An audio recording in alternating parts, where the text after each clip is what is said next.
कार्य को, भगवत कार्य को, तीर्थ याटन को आगे के लिए टाल देना और गलत कार्यों के लिए तत्पर हो जाना।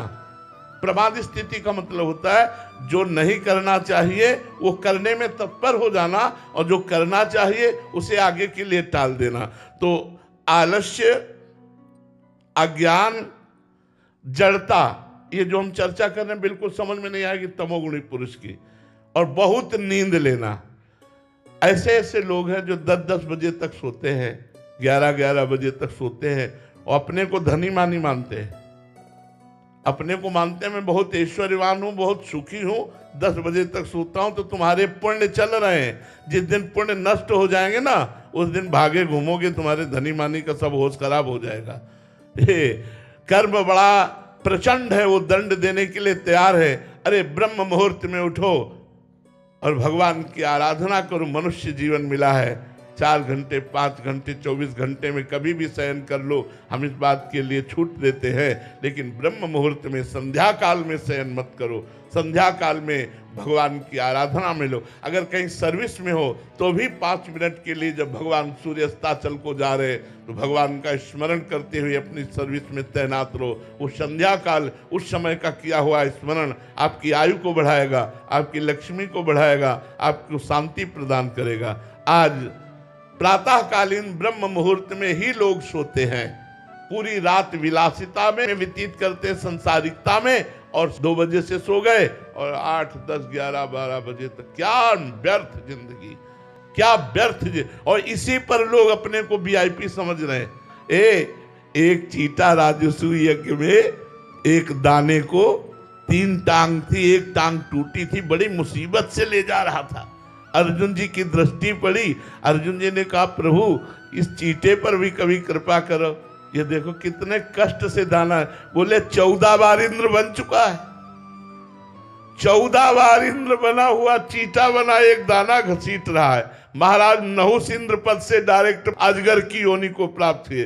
तुम कर लो मनमानी धनी बन के मुर्गा भैंसा जो खा रहे हो, नरक जाओगे और जलोगे, दुर्गति होगी। ये तमोगुण, ये तमोगुण विपरीत बुद्धि को लाता है और विपरीत बुद्धि से नरकगामी बनाता है। मूढ़ता, आलस्य, प्रमाद, जड़ता, निद्रा, ये तमोगुण के लक्षण है। जिसके अंदर तमोगुण रहेगा वो सत् कार्य नहीं कर सकता। तो रजोगुण, तमोगुण, इन दोनों का त्याग करो। बासी भोजन, गर्मा गर्म भोजन, बहुत तीखा भोजन, ये सब त्याग करो। तो प्याज, लहसुन, ये सब तमोगुण प्रकट करता है। अब जो अपने काम की बात है, सतोगुण, इसको स्वीकार करो। कांटे से कांटा निकाल दिया जाता है जैसे, तो सतोगुण से रजोगुण, तमोगुण का त्याग करके भगवत आराधना करके सतोगुण का भी त्याग करके गुणातीत हुआ जा सकता है। सत्वम विशुद्धम जलवत् तथापि ताभ्याम मिलित्वा शरणाय कल्पते यत्रात्म बिंबः प्रतिबिंबतः सन प्रकाश यर्त्यर्क इवाखिलम जडम।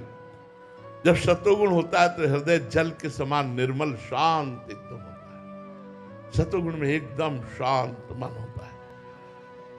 अगर कहीं रजोगुण से मिल जाए तो कभी शांति, कभी भोग इच्छा, कभी शांति, कभी भोग इच्छा। लेकिन अगर रजोगुण और तमोगुण रहित सतोगुण है तो उसमें अमानित्व आएगा, मान रहित हो जाना। मान अच्छा नहीं रहेगा। मान ये देहाभिमान को पुष्ट करता है, इसलिए मान अच्छा नहीं लगेगा। और उसके अंदर ब्रह्मचर्य, सत्य, झूठ ना बोलना, दूसरों का उपकार करना, ये सत्वगुण के लक्षण उसके अंदर आने लगते हैं। नियमों से चलना और प्रबल श्रद्धा, संतों में, भगवान में, भक्तों में श्रद्धा, भगवान में विशुद्ध भक्ति, मैं संसार से मुक्त हो जाऊं ऐसी मुमुक्षुता, संपूर्ण दैवी संपदा जो दुर्लभ वस्तु है, संपूर्ण दैवी संपदा, असत का त्याग, ये सतोगुण से। और त्रिगुणातीत, जब सतोगुण का भी लय हो जाता है, जिसे शुद्ध भगवत स्वरूप कहते हैं, अखंड प्रसन्नता, विशुद्ध सत्वस्य गुणा प्रसादा स्वात्मानुभूति परमा प्रशांति। आहा, ये बड़ी दुर्लभ बात है। सतोगुण ही दुर्लभ है, रजोगुण तमोगुण में विचरण करते रहते। यदि सतोगुण आ जाए और सतोगुण की साधना बन जाए तो गुणातीत हो जाए, क्योंकि उसके ऊपर जब गुणातीत हो जाता है, विशुद्ध भाव विराजमान रहता, तो उस समय के लक्षण क्या होते? बोले विशुद्ध सत्वस्य गुणा प्रसादा, अखंड प्रसन्नता। यही तो हम चाहते हैं कि हर समय खुश रहे। देखो, विशुद्ध में जब त्रिगुणातीत होता है, उसमें प्रसन्नता, आत्मस्वरूप का बोध, आत्मस्वरूप का बोध, परम शांति, पूर्ण तृप्ति, अत्यंतिक आनंद, परमात्मा में स्थिति, यह है त्रिगुणातीत पुरुष के लक्षण। तो हमें चाहिए कि ये जो बोतलों में पेय पदार्थ है, ये जो बाजारों का भोज्य पदार्थ है, अगर आप बचने की कोशिश करें तो आपका सत्वगुण सुरक्षित रहेगा। सत्वगुण सुरक्षित रहेगा तो आप शांति और आनंद की तरफ बढ़ सकते हैं। आप चाहते शांति और आनंद है और आप बाजारू भोगों की वस्तुएं पाएंगे, तो ये गुण आपको पीस डालेंगे, बिना मतलब आपको जलाएंगे, बिना मतलब आपसे ऐसे कर्म कराएंगे जिनसे आपकी दुर्गति होगी। इसलिए सत्वगुण को ग्राह्य और रजोगुण तमोगुण को त्याज्य माना गया है। तो तामसिक भोजन, राजसिक भोजन का त्याग करो, जिससे सत्वगुण हमारे अंदर बढ़े और सत्वगुण हमें भजन में लगाए और भजन भगवत प्राप्ति कराए। जी। शिवांश नारायण द्विवेदी जी, राधे राधे महाराज जी। महाराज जी, मैं सर्वभूत हृदय धर्म सम्राट स्वामी श्री करपात्री जी महाराज जी के कृपा पात्र शिष्य, वर्तमान श्रीमद जगतगुरु शंकराचार्य पुरी पीठाधीश्वर जी महाराज जी से दीक्षित हूँ। महाराज श्री गुरु जी और गोविंद जी और ग्रंथ की कृपा से महाराज जी परंपरा प्राप्त सिद्धांतों द्वारा जो महाराज जी धर्म ग्रंथों में महाराज जी आजकल बहुत लोग मतलब उसका विक्षेप पहुंचा रहे हैं, क्षति कर रहे हैं, उनमें महाराज जी कार्य कर रहे हैं। देखो बच्चा, जिसका उद्देश्य धन है, जिसका उद्देश्य लोकमान प्रतिष्ठा है, जिसका उद्देश्य पार्थिव संसार है, वो हमारे शास्त्रों के वाक्यों को तोड़ मरोड़ करके, उनका अर्थ गलत करके, उनकी पद्धतियों को मिटा करके मनमानी आचरण किए जा रहे हैं, मनमानी आचरण किए जा रहे हैं।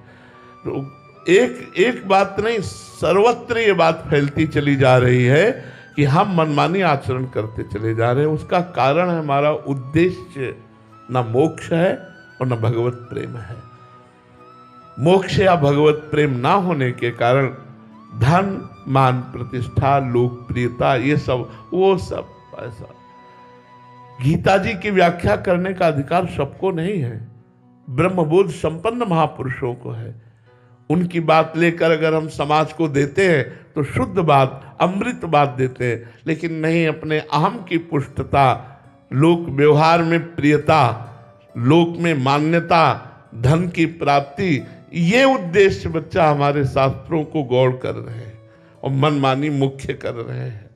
जो शब्द कुछ है उसका अर्थ कुछ है, चलना कुछ है, चल कहीं और रहे, बोल कुछ और रहे, स्वयं में न तो पवित्रता, न धर्मनिष्ठता, न भगवत प्राप्ति की चाह, न परमात्मा स्वरूप का अनुभव की चाह, तो फिर कैसे हमारे धर्म ग्रंथों को समझा जाएगा?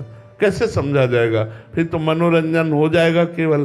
तो आज जो हमारे आचार्य जन हैं, जो गुरुजन हैं, वही इस बात को समझ रहे हैं, नहीं हम लोग इसका दुरुपयोग कर रहे हैं, दुरुपयोग कर रहे हैं कि आज हमारे भारत में शास्त्र के अनुसार प्रमाणित जीवन और शास्त्र से कभी एक भी शब्द भी पूज्य महाराज जी नहीं बोलते। गंभीर मुद्रा, शांतनिष्ठ, और जो आदि गुरु भगवान ने पीठ की मर्यादा दी, उस मर्यादा के अनुसार ऐसे गुरुजनों के चरणों में प्रणाम करते हैं। आगे चल करके मिलना मुश्किल हो जाएगा, ऐसे महापुरुष मिलना मुश्किल हो जाएगा जो मोक्ष पद को प्राप्त हुए और धर्मनिष्ठ और शास्त्र सम्मत व्याख्या करे, वो बहुत कठिन बात हो गई। आज धर्म ग्रंथ के उपदेशों को हम अध्यात्म की ऊंचाई पर चढ़ने के लिए नहीं, लोक व्यवहार की वाहवाही, धन संपत्ति, मान प्रतिष्ठा, इसलिए भैया उद्देश्य बदल गया। तो सब बदल गया। उद्देश्य आज बदल रहा है, इसलिए सब गड़बड़ हो रहा है।